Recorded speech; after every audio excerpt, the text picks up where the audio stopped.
Herkese merhabalar, ben Huri. Huri Metek Mutfak'ta kanalıma mutfağıma hoş geldiniz.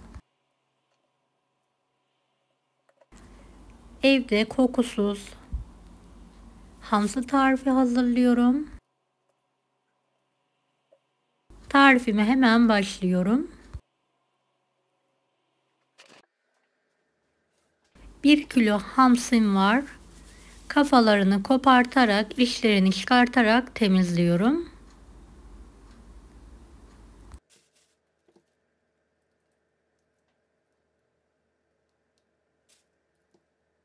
Evet, videodaki gibi temizlemeye devam ediyorum.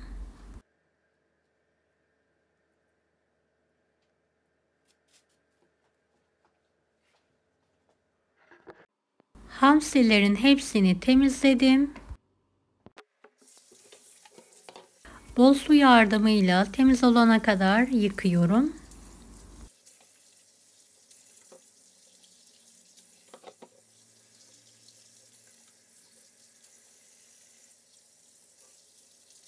Beni hangi ülkeden veya şehirden izliyorsunuz merak ediyorum. Yoruma yazarsanız sevinirim.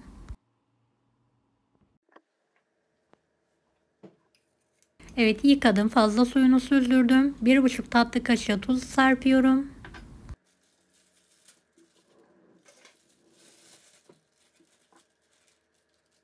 Balığı unlayacak kadar da mısır unu ilavesi yapıyorum ve karıştırıyorum.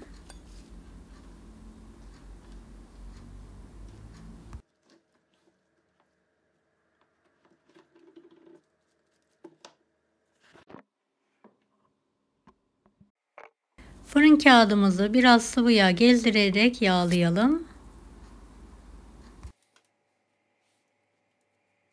Hamsileri tava büyüklüğünde dizelim.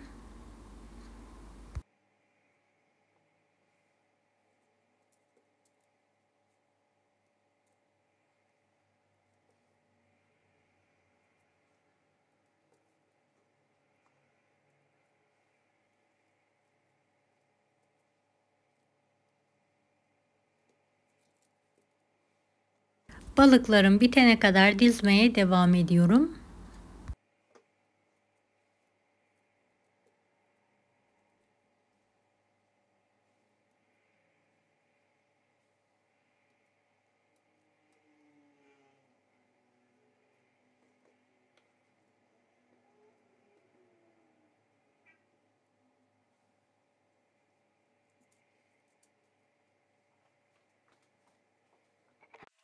Evet, hızlıca hepsini dizdim. Üzerine tekrardan sıvı yağ gezdirelim.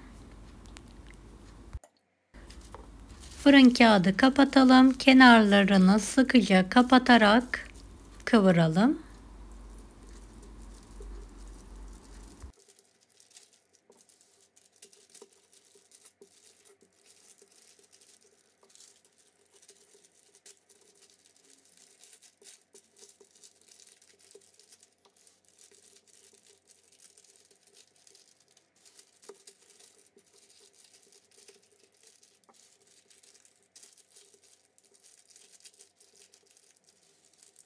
Fırın kağıdını sıkı sıkı kıvırarak sıkıştırıyorum.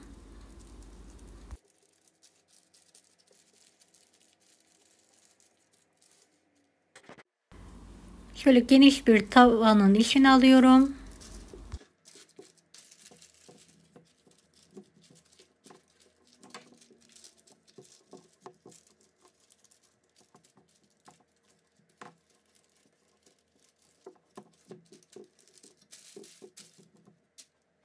Kapağını da kapatarak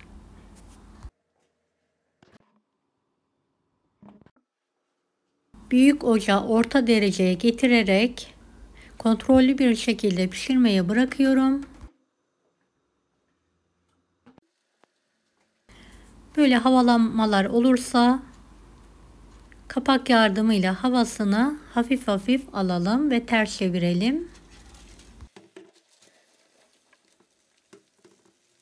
Diğer tarafını da kızartalım.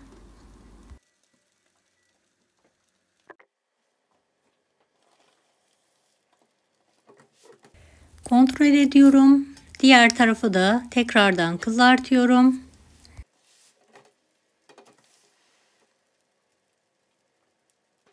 Kızardığını balığın kokusundan ve kağıdın renginden anlayabilirsiniz.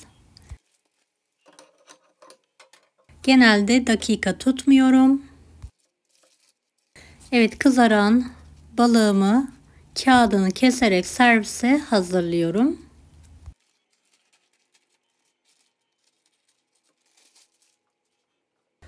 Kokusuz, kızartmadan kızaran hamsimiz yemeğe hazır. Deneyecek olan herkese şimdiden kolaylıklar dilerim. Kanalıma ücretsiz abone olmayı unutmayın. Allah'a emanet olun.